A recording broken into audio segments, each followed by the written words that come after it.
Hey everyone, welcome back to the channel. I'm so excited to be here. If you're new here, I'm the May Fairy, and this channel is a PG-13 channel, which is often about any kind of paranormal story time that I may have picked up, as well as any kind of magical tips and tricks I may have up my sleeve.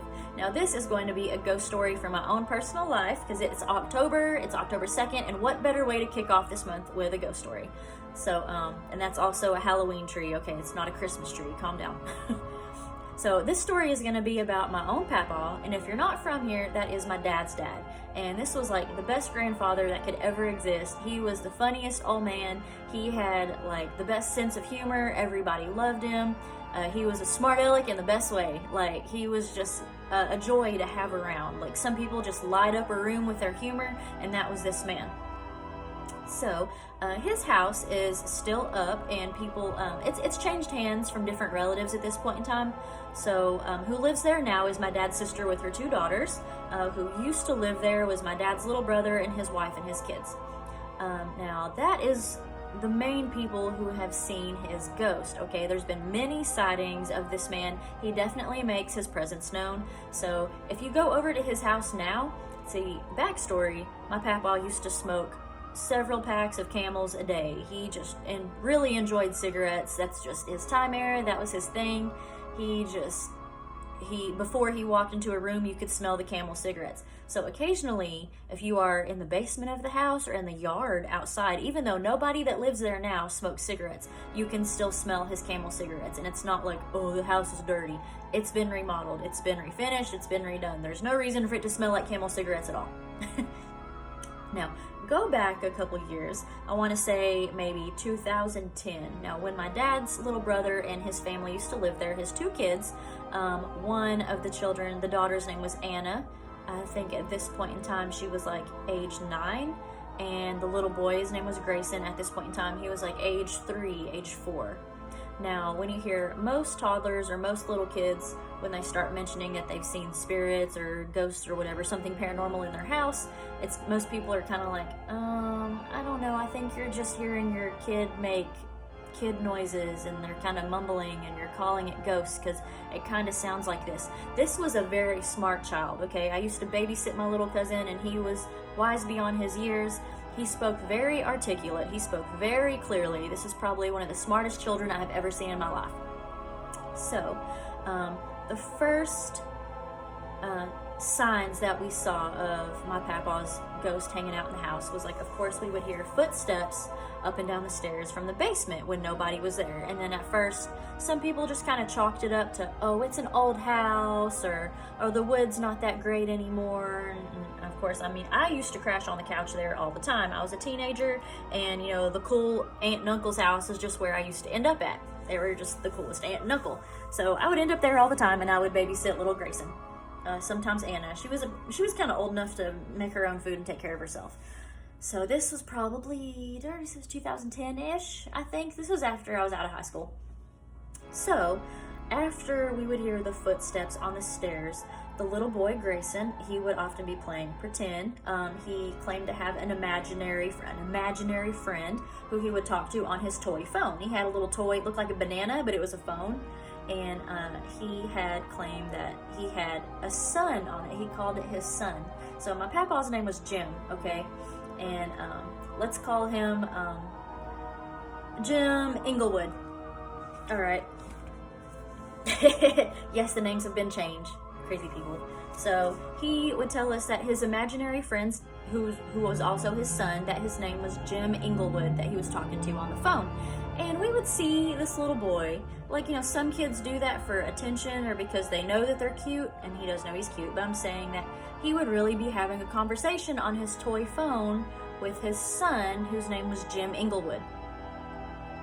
We all thought that was very specific. And then, so the little boy was showing more signs of hanging out with nobody that we could see. So we would just continuously watch him to see who he was playing with, who he was interacting with. And he still swears up and down this was his friend or his son, whose name was Jim Inglewood. Very specific. And then we would always ask him, well, what's your friend like? Or what's your friend wearing? And he would start to describe like, things that my papa would wear. he, back in his younger day, he was a mechanic, okay, and a farmer. So sometimes he would wear flannel, sometimes he would wear like a mechanic's uniform or a mechanic shirt. So we had pulled out like a JCPenney magazine or something. This was a long time ago. So I don't even think anybody looks at JCPenney magazines anymore, but at that point in time, it was popular. So we pulled out like a JCPenney magazine and we were like, what about this outfit? Is that what your friend Jim Inglewood wears? And he'd be like, no. I'd point out like a tuxedo or something. Like he was a farmer, he didn't have a tuxedo. So we would point out like flannel and he'd go, something kind of like that. Yeah, strappy stuff, strappy shirt. I'm like, oh, interesting. And then I'd point out like what there would be like a picture of a doctor or something or a nurse's uniform in there. And he'd go, no, not like that. And then I think there was like an advertisement in the JCPenney magazine for like a garage or something or a tire place. And he lit up. He was like, that right there. That's what my son wears. That's what my friend wears. My friend Jim Inglewood. That's the outfit that he wears. Real specific. So it got weirder and weirder. So then it went to the little girl. I'm saying little, but she was like a,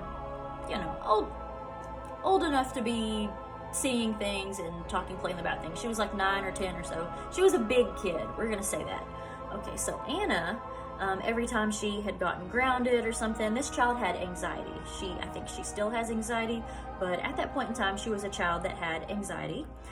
So she was dealing with that. She was going to therapy and things, but because she was so stressed out all the time, every time she would happen to get in trouble, like she claimed that so this old man had came to her bedroom door to talk to her and tell her, hey, you're gonna be fine, chill out, you're gonna be okay. Of course, my papa had passed away when I was 8. She has never met him. I don't even know if she's seen pictures of him. I don't know, I'm gonna assume, but she still to this day claims that this old man that sure looks like that old man in that picture came to my door. I just I assumed I'd woke up and it was one of my dad's friends that came over or something. We were like, no. I questioned her, are you making this up? And she still swears, no, that's what happened. He came to her door and just tried to talk her down, calm her down. Just, you're gonna be fine, you're just grounded, chill out. That's how that happened. So that was her siding with him. So let me think back some more. There became even more. Now, when I was a child, my papa used to babysit me all the time, and he really loved wrestling. He really loved any kind of sports like that had to do with some kind of fighting. So naturally, let me think, this was early on when I was a kid. This was like 90s or so, early 2000s. My papa really loved him some Jerry Springer. Yeah, I know, but he really loved Jerry Springer. So if you happen to be at this house, which is present day my aunt's house, if you go flipping through the channels and you have like a rerun of Jerry Springer, you know how the opening song comes on and they're like, Jerry, Jerry, the door will fling open, and it's not as if there is a draft. It's not like it will just kind of open. It like the doorknob turns and then the door opens at least halfway and then stops. Turn, stops. It says almost as if he's just like, oh, hey, that's my show, turn up. It's weird. It's really weird, but it happens almost every single time he plays some Jerry Springer on TV or the opening song. It gets this man's attention. He loves that shit. Now, go back to little Grayson. At this point in time, he's a little bit older, I want to say kindergarten age, and he was already speaking very articulate, but he's older now at this point in time. So, granted, this is, I'm saying a small kid, he's a teenager now, but when this happened, he was about 4, so kindergarten age. He used to say, like, I can't sleep in my room right now because all the cigarette smoke. And, yeah, my papa smoked so much. Cigarettes were his favorite thing. Some people just smoke a lot. So, and it was like we couldn't see anything. Everybody else, the adults, could not physically see cigarette smoke. But little Grayson was complaining, acting like, oh, it's so bad in here. It stinks. It's everywhere. And he was like waving his hands like, look, you can just cup it. You can just cup it. It's so thick. Why is it here? And if he would just wake up in the middle of the night, he would say, oh, God, that old man and just chilling in his underwear, smoking in my room again. And we're just like, what? And of of course, Grayson was too little. He had never met Papaw. He was not alive when Papaw was alive. Grayson wasn't born yet. He was so little, I don't even believe he'd seen pictures of Papaw. And I just feel like that was really specific. We don't have any pictures of my grandfather in his underwear, mind you, but I knew, and everybody else knew, if he just happened to be home, you know, alone downstairs or whatever, if he felt like he was alone, he would just chill in his underwear. A lot of people do. A lot of people hang out in their underwear in their own damn house. But yeah, Grayson would be like, that old man just hanging out in his underwear, smoking in my room again, it's making it nasty, I hate it. There's like, I don't know, I can't think of too many explanations for that. But present day, again with my grandfather really loving physical sports, full contact sports. I don't know if I mentioned in my opening video, I play roller derby in East Tennessee. So when I do have a game or a bout, I can almost feel my grandfather's presence there. So when I meet, especially at a big game where I'm like getting the crap beat out of me and I've got my head in a trash can, it's usually indoors. And I don't know about the other states, but at least in Tennessee, you can't smoke cigarettes indoors. And I can definitely, it's like if I'm doing really bad and I really need moral support from somebody, I can feel my Papaw's presence beside me, and I can smell his Camel cigarettes. And you can smell the difference in cigarettes. If you smoke or your friends or your family smoke cigarettes, they do smell different. I mean, I don't, but everybody around me smokes cigarettes. But I'm like, that's different. That's definitely Camel cigarettes. And it's inside the building. Nobody in here is smoking cigarettes inside the building. And roller derby, especially back in the 80s, was something that my Papa was obsessed with. Like, he would have loved to see me present day. But I really feel like he is there today.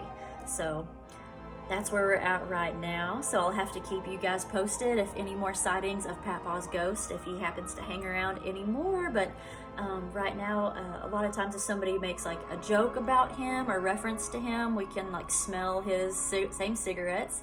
I remember my uncle had made a joke one time, like it was snowing really bad at the house, and it's like the door just kind of like went open by itself. It didn't do that jerk again, but it did come open by itself. And then my uncle made a joke at nothing just to kind of test the waters a little bit. And he said like, gosh, Dad, if you're gonna let the cold in, at least shut the door behind you. Oh, that doorknob turned and it shut behind him and locked. So I believe it. I'd probably be more scared if it wasn't a relative, and this is not nearly as terrifying as the poltergeist story that I had, but yeah, this is definitely a real thing, so I'll have to keep you guys posted if there's any more sightings. Thank you for joining me today, and I hope you have a happy Halloween.